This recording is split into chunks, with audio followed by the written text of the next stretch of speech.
It's 24 degrees outside and 62 up by the ceiling inside. That is a huge difference. The propane heater was on low, and let me show you. It is 42 degrees right here at the floor level, just right here, right about where I sleep, and 32 on the porch. So there's quite a range of temperatures in here. So I need to get air circulation going on to get that 62 degree warmth from the ceiling down to the floor. Okay, I can see my breath again sitting here. And you can see the difference from outdoors to on the porch. The sun just came out and it's warming up the porch nicely. So it definitely makes a difference. I just brought in a big box. Goliath Mann told me he sent me something before I left for Australia, and baby cat's already totally excited. I didn't even have it out of my hand setting it down and she was on top of it. Baby cat, you got a box? She loves boxes. Alright, let me set up the tripod here. What do you think, baby cat? Is it a nice box? You know what it is with cats and boxes. So I guess this has been out on the porch waiting for me since I left. It must have just arrived right after I left. It's been waiting there all this time. I didn't see it until he mentioned it. I went out and looked and there it was. Let's see what we got here.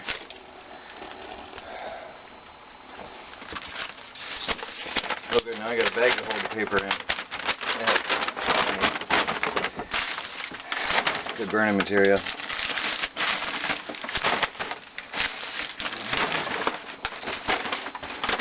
What do we have here? The 2013 Kenmare Chronicle. Your town, your community, your history. Interesting. Actually, that is interesting. I love the history of Europe. Oh, cool. Look at that. That is cool. We got here, hold on a second. Goliath Mann. Oh, he's got some designs and ideas on here for me. Got me some DVDs to look at. He's got a design layout for my water system. Actually a very nice detailed layout. Well, thank you. Baby cat, you can't even wait, can you? Huh? Oh wow. Wow, look at this. Oh wow. LED light strip kit. This is nice. This is really nice. Can't wait to check that out. Individually or as a continuous light strip, 3-pack. They look like high quality. Let me see. I'll have to check that out. Well, thank you. There's 2 of these. And the cat's in the bag now. And there's a DVD with stuff for me to look at. You put that together for me. Oh, good. Look at that. Heavy duty wires. That's good for the... That is actually... That's perfect for my inverter. That is huge. I wonder if that's what you were thinking when you sent me that.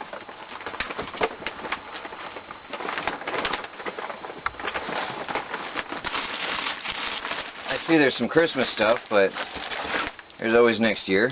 Let's see if I don't miss anything. There's a lot of stuff in here. No baby's in the bag. Baby is completely inside the bag. It's funny.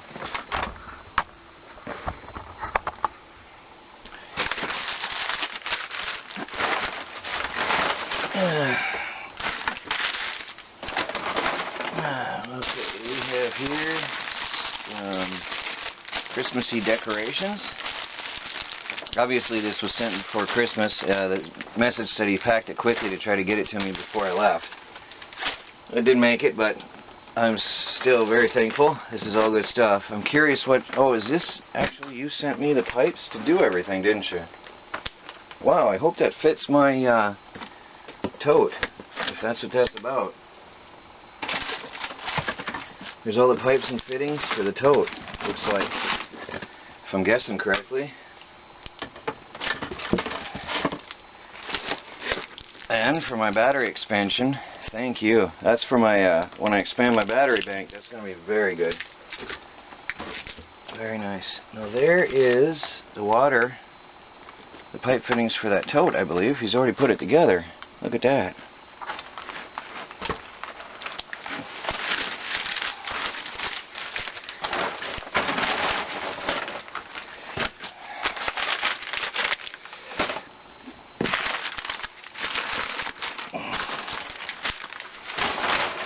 Good mess of newspaper, that's nice. I don't get the news delivered, so it's good fire starting material.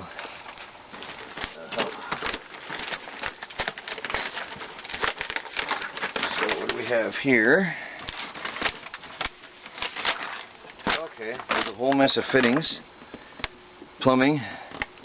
Oh, is that the one? Oh, I hope that works. That'd be amazing if that works. All the pipe fittings. And a very nice hose system here. Hose lock starter hose. Hard wearing braided structure guarantees quality and durability. What do we got? 15 meters, which is what? 50 feet with all the fittings. Wow, that's nice. Thank you. UV resistant. Up down to minus 20 degrees Celsius. Wow, that's not bad at all. Get all the paper out of here.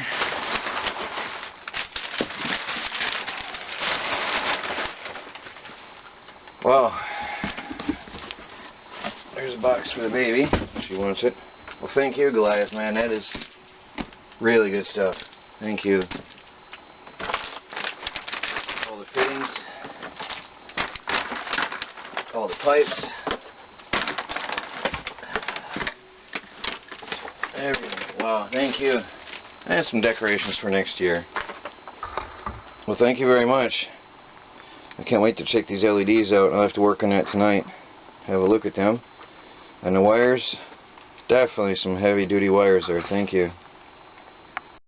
And baby thanks you for the big box. She'll be busy for an hour or so in there now. Baby cat, say thank you. If she could talk, she would say it, I think.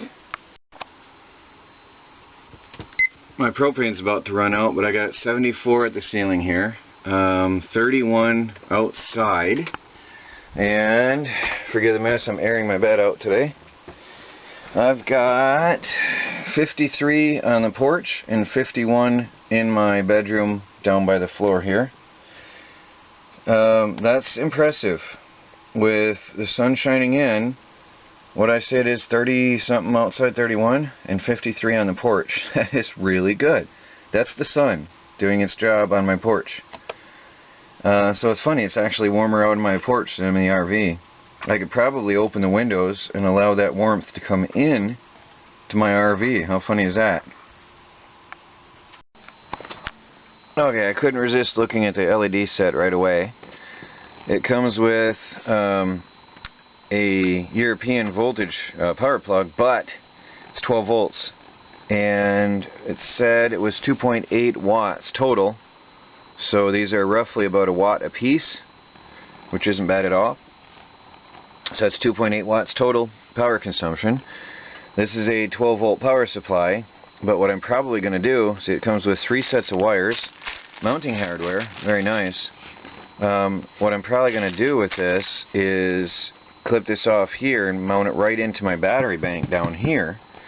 And one of this one set is going literally right up above me. I'm going to have 3 sets up there. So when I'm working and want to do video recording in here, I can just flip on this thing and have a good lit up space for recording. We'll see how that works out. So I'll get to that in the day or so, I'll get that hung up there. It's got all the mounting gear and everything. I literally just have to wire it up. If the wire is long enough, I'll go right in here under the bus bars of the battery bank, fuse it, and be done.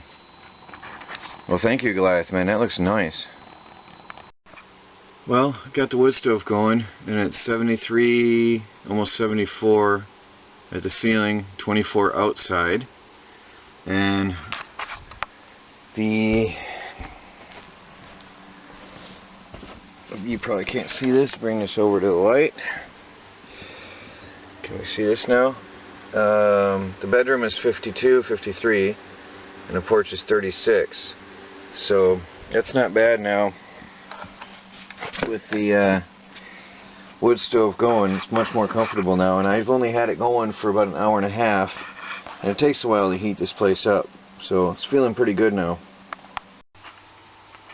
Okay, there's a lot of discussion about why don't I use my stove to heat the RV, and this is why. I just go by the warnings. Warning, it is not safe to use cooking appliances for comfort heating. I'm assuming because the blue flame is not a controlled flame for comfort heating.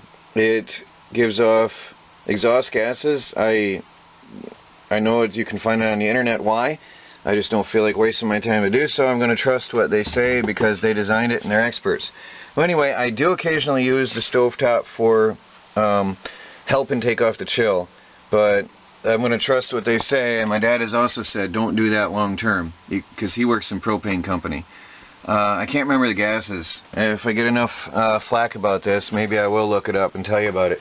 But I've got here, you've got the red flame of a catalytic heater, which has a more complete combustion and is safe for indoor use. I don't know the difference, honestly. I'm not an expert. I just trust what they say. And this is considered safe for indoor use. And that's what I use. So, honestly, I'm no expert. I'm just, a lot of people are asking me about that. And I just wanted to share my view and my reasons. So, here's something interesting. I know it's one of my favorite words. The door barely hits now. Before even the wheel was hitting, and I haven't done anything yet. Actually, I'm quite happy I didn't have to do anything. Look at that. Something has settled back again with the melt that we had a few days ago, and things are readjusting themselves without me doing anything.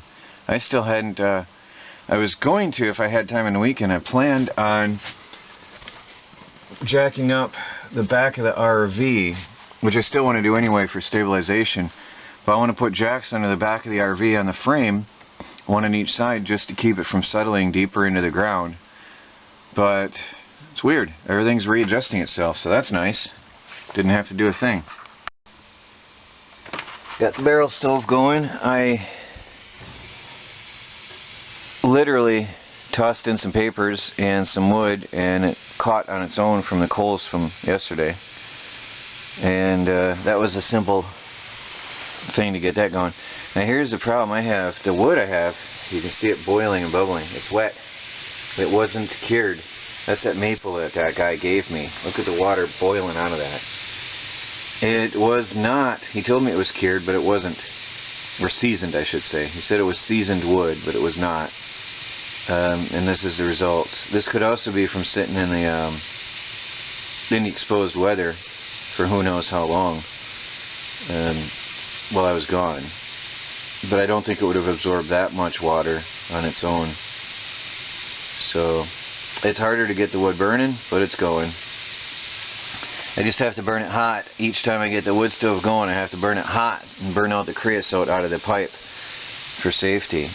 And then I should be fine. You should always burn your stove hot in the beginning to burn out the creosote and avoid buildup and avoid a dangerous fire in the chimney, or in my case, stovepipe. But got warmth going again today. It's nice. I'll keep this going from now on and keep it cozy inside now. So, I want to show you why I can't work on the solar panels yet, but that'll be the next project.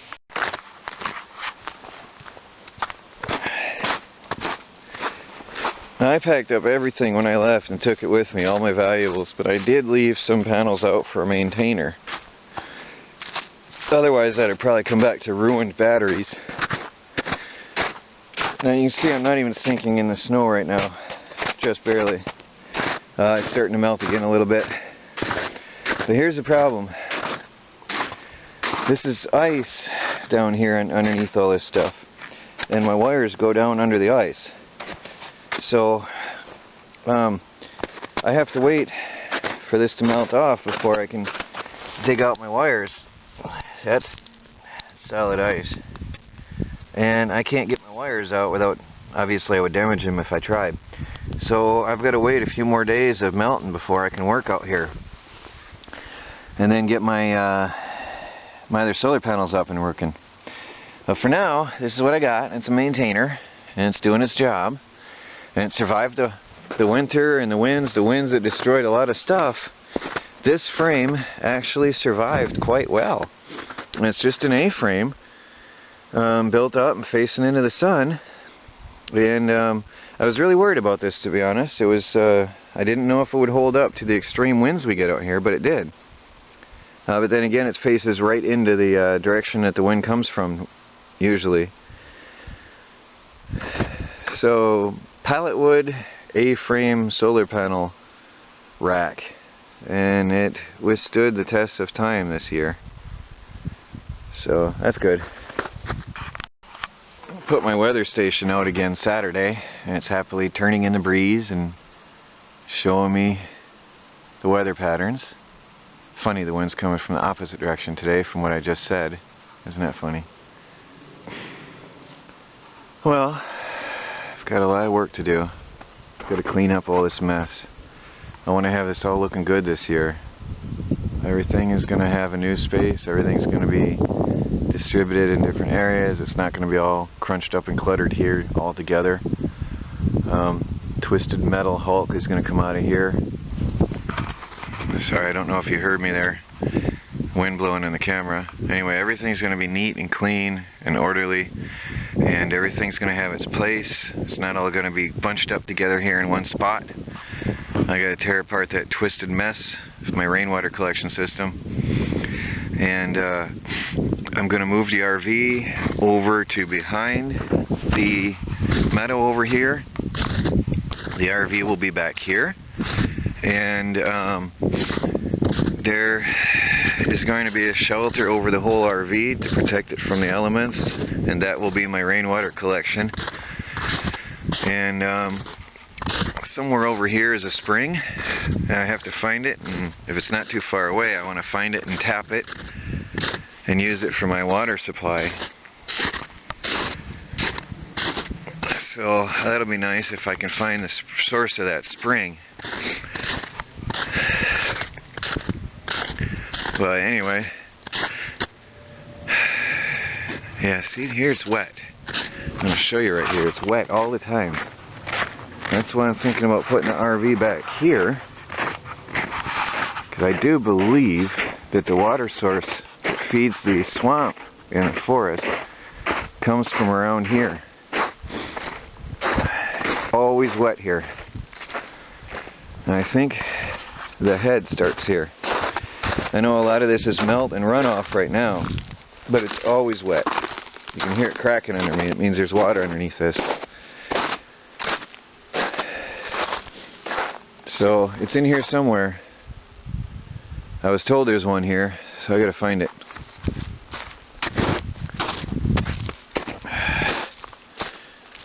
Well, that might be a clue there, because there's not melted water. And it might even be flowing. See, this isn't melted, so that tells me that it might be coming from underneath somewhere, because everything else is frozen solid. All this is thawed and exposed water.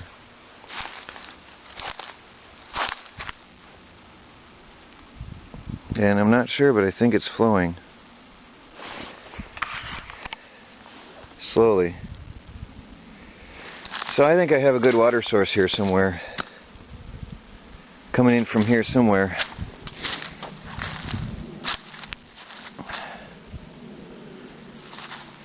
Because you can see here, we'll go to compare. Here is all melted, and right over here is frozen solid. So I think the head is over here. I'll find it later on. Once this melt is gone, I'll look for it. That'll be another project for this year. Try to find the spring and tap into it. But there's plenty of water on this property. So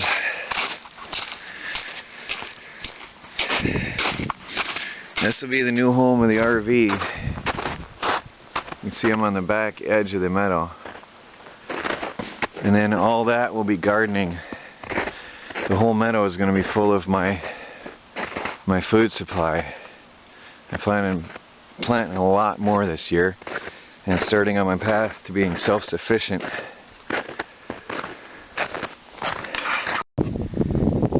I got my truck solar power hooked back up. This is the bed of my truck, which has also become somewhat of a winter storage and a workbench for now. This is where I cut my insulation when I was working on the wood stove shed for the RV. Anyway,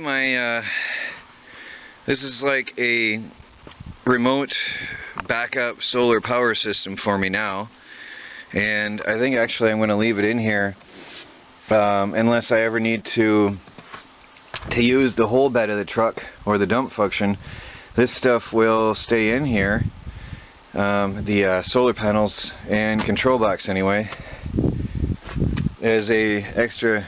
I think I got like, it's either between 220 or 200 amp hours of reserve capacity in the back of the truck here, plus the external 12 volt power jack is nice. And I've just hooked this up in the sun for now. This is my little 40 watt solar panel I bought last year for $20 used. That's a $220 solar panel I got from a car shop last summer, if you guys remember that. It's really nice. Now, I haven't finished fixing the old camper's solar setup. There's something broken between here and the inside of the camper. The wires aren't connected somewhere, but it's purely under ice. It's all under ice, and there's nothing I can do for now until I track that down. When it thaws, then I can get to it. So, soon, hopefully very soon. There's still quite a bit of snow. There's like 10 inches of snow, 8 inches of snow here still in front of the camper. But that's where the sun isn't shining as well. So I'll get to that.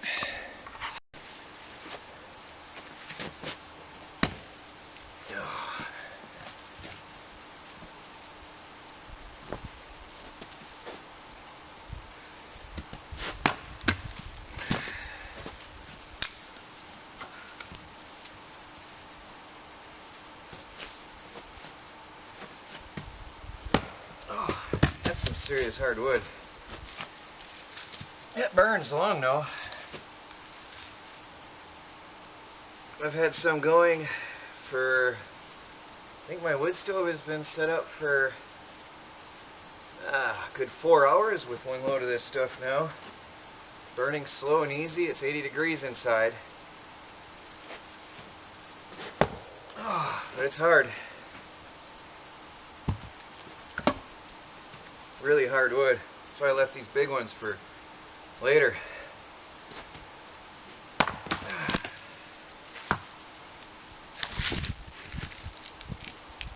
Heavy too. You don't pick that up with one hand. At least I don't. There's probably some lumberjacks out there to put me to shame, of course.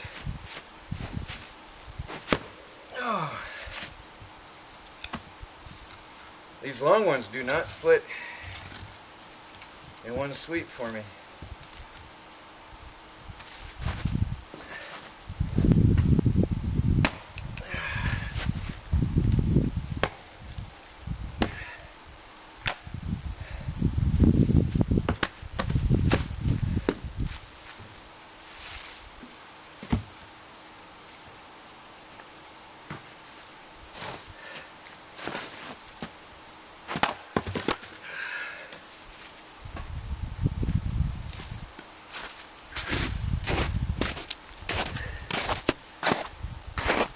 So this is all that maple that I got from that trade for my Honda. That's what's left. Not a lot. He still owes me a couple loads, and I'm going to hold him to it because I put a lot into that Honda. A lot of people didn't believe that I was going to use the firewood, but I'm wishing I had more right now. I'm going to have him bring that rest of that wood out when the thaw is here. It's still going to be cold for a while, I'm sure. And this is it. This is all I've got left from what he delivered. But I'm just going to keep chopping it up bit by bit, day by day. It doesn't take, like this right here, it's 4 o'clock in the afternoon. This will get me through probably till I go to bed, right here. It doesn't take much in that little barrel stove, and it's incredibly efficient when I close the dampers. 2 of these logs fills it. That's it. And burn for about 4 or 5 hours. So it's pretty good. It's really efficient. When it gets colder, I crank it open a little bit farther and I burn a little bit faster. And then when I go to bed, I stuff 2 to 3 of these in there and close it down for the night. And in the morning, I can light the fire from the old coals. Now, I'm going to show you something I want to change inside that stove shed to make it better, though. I really hope you can see, because the camera display shows everything always, and then by the time I get home to the computer at night, you can't see half of what I recorded. But I have, from doing research when I built this wood stove shed, I read that if you insulate the walls around the wood stove with metal raised above the ground a couple inches, which I think you can see here, I put it on cement blocks all the way around, allowing cold air to flow underneath and behind the metal sheet, which keeps the wall behind it cooler. That works. I haven't had any trouble with this all the way around, and it's been burning safely, as you guys saw last fall and now the past few days here. But what I want to do is, because when I go to bed at night, I just let this burn out, and I get up and it's 40 degrees in there again, which isn't comfortable. I got up late again this morning because it was freezing and I did not feel like getting up. My nose was cold as ice and I just didn't feel like getting up. Now I can improve this by putting bricks all the way around. And if it wasn't so sloppy out right now, I'd already have them. Right now they're under snow and ice, but there's a pile of bricks out in the forest here. And what I'm going to do is simply stack them up on all 3 sides of this barrel stove, and up to the height where this metal is here.